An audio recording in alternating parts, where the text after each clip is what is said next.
Hey Alice, I imagine you have been playing music all your life, but how and when did the idea of forming the band come out?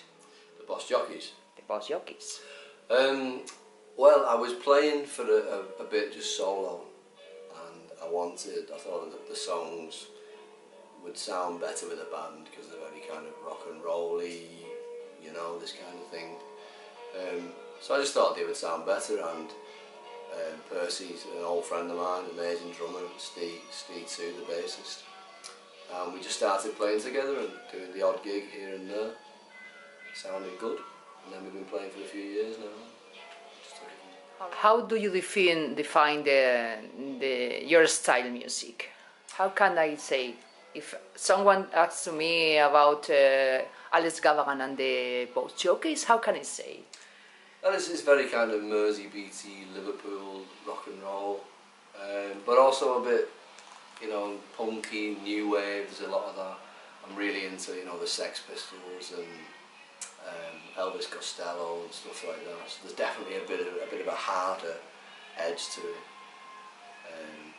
But it sounds like, yeah, we play it in a very kind of Liverpool-y way, you know. It's very kind of harmonies and all that. If I tell you Motown, what means for you? What does it mean? What does it mean, yeah? I mean, it means great music. The best sounding music of all time, really. I mean, the songs are just incredible, and the sound of it and the production is just amazing. You are four members into the band.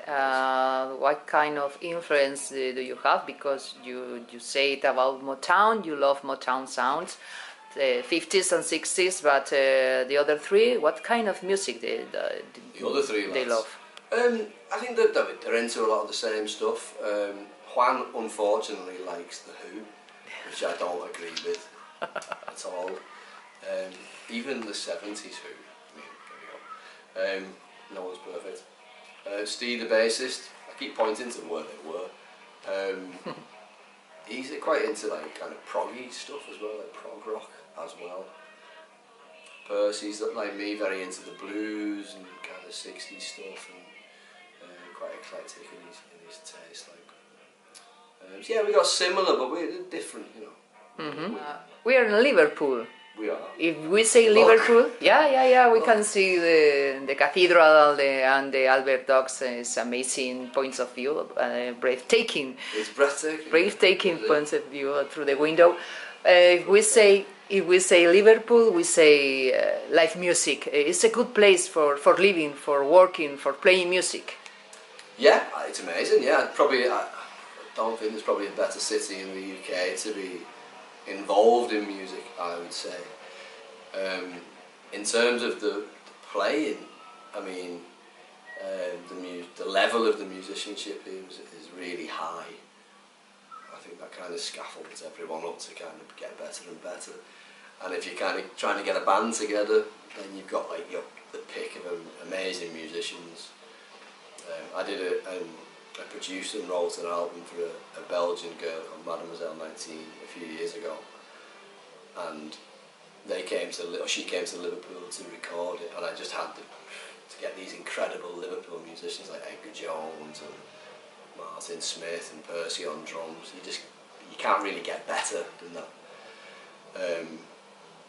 And you just see some incredible musicians, often for free, just playing in pubs. I mean, it's like people you should be paying like 30 quid to watch at the Philharmonic or the Royal Albert Hall or whatever.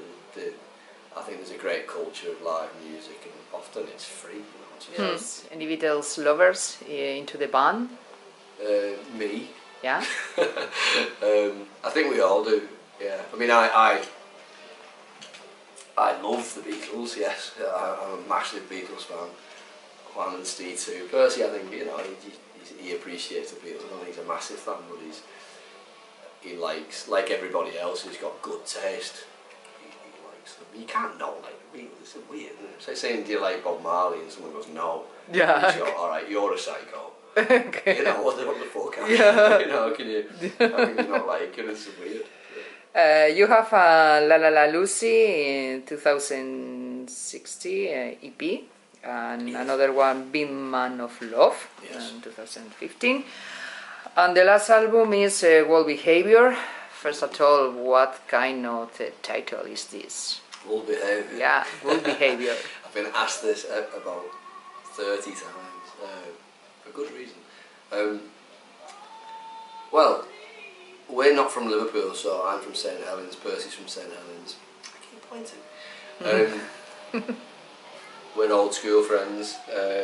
Steve, the bassist, he's from Widnes, which is a town close to Liverpool again, but not in Liverpool. And Juan, obviously, is from Valladolid in Spain, so he's like a proper wool. Yeah. So a wool is someone who's not from Liverpool, like especially the surrounding areas. So it's used as like a semi-insult, maybe a bit playful. So the Scousers, people from Liverpool, say, "Oh, you fucking wool," or, you know, "You're a woolly back," and all this. Woolly back is the full term. You know, so usually it's playful, you know. So I just thought I'd kind of reclaim it and just use it as a kind of thing, like this idea of wool behaviour. Mm-hmm. Like acting like a wool, because we're all from the towns around Liverpool. But there's also another meaning to it. I do think the idea of wool behaviour is like people acting kind of in a small towny, small, like closed mind kind of way. And I think there's a lot of that Yeah. at the moment happening, you know. What Behavior is this kind mentioning of album that you could only have made on the banks of the Mersey? Yes. Yes. Yes. Would you like me to comment on that? Yeah, if you want. Okay. Yeah, I agree with that statement. And yeah, I think it's what I wanted from the album was a very direct, kind of raw, Mersey beaty kind of thing with the harmonies going and the vibe. Yeah, and I think it's kind of, you couldn't really get that kind of sound authentically in any other place. I think, you know, the vibe of the musicians playing here, something in the air as well or whatever. It's like, you know, yeah, you come out with something that sounds okay. It's a bit of a Liverpool thing. Feels like that. How is the way for compose the songs? You write the lyrics, and how is the way for compose it? And what are your lyrics speaking about?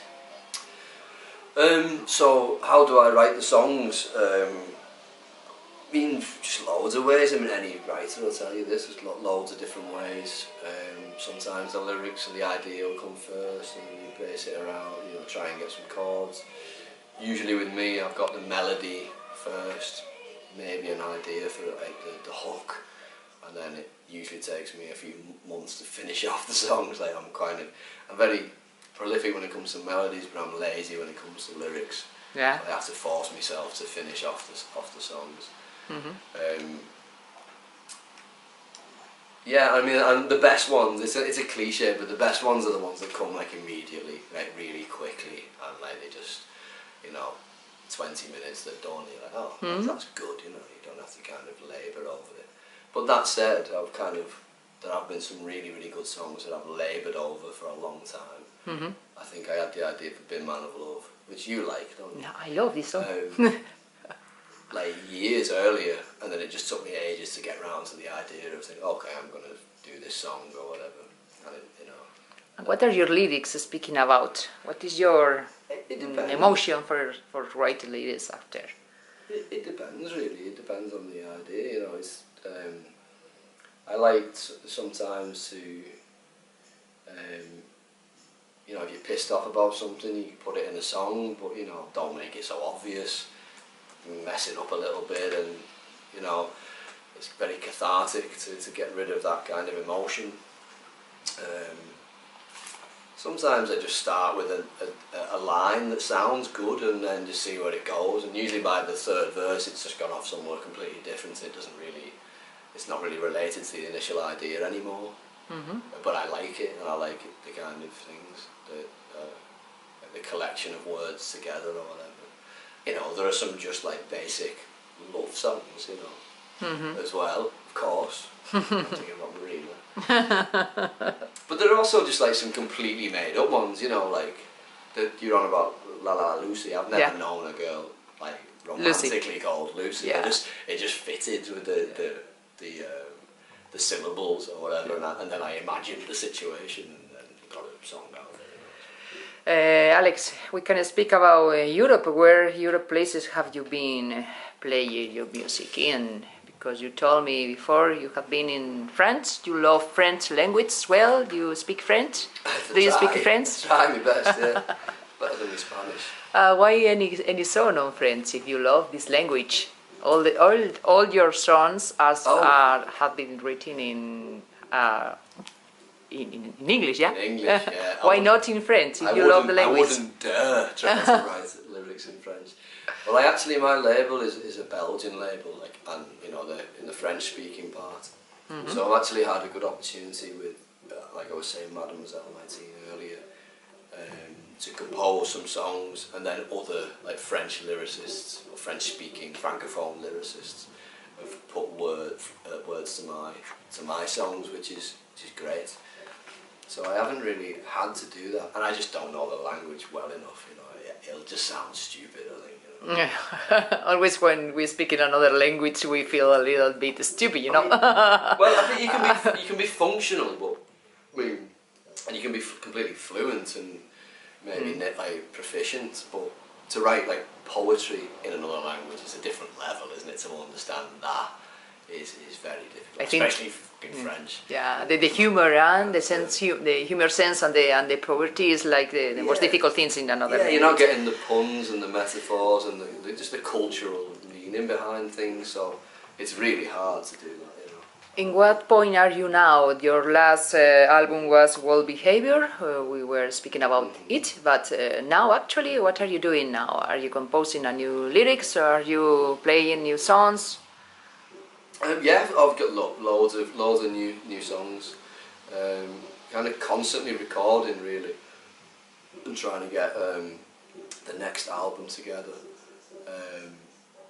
So I was with Steve yesterday, for example. He was like putting some bass down, and we're always recording really between us. We're always kind of chipping away at the next album, and I'm kind of mixing it in my own studio and putting the vocals down and things. So there's a new album in progress. When it will be out or not, is another matter, because these things often take like well longer than you think.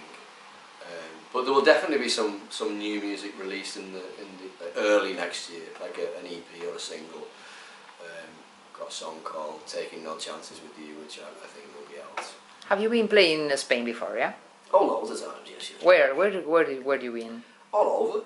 All over. All over Spain, yeah, all over, from the very north to the very, very south. What do you think about the music, the Spanish music? The Spanish music, I don't really know that much about it. Juan obviously plays me some, and some of it sounds great, yeah.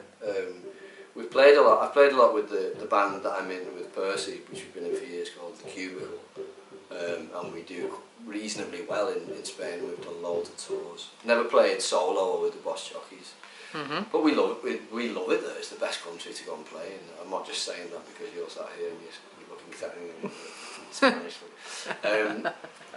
It's great. We love it. It's a really, really good country to play in.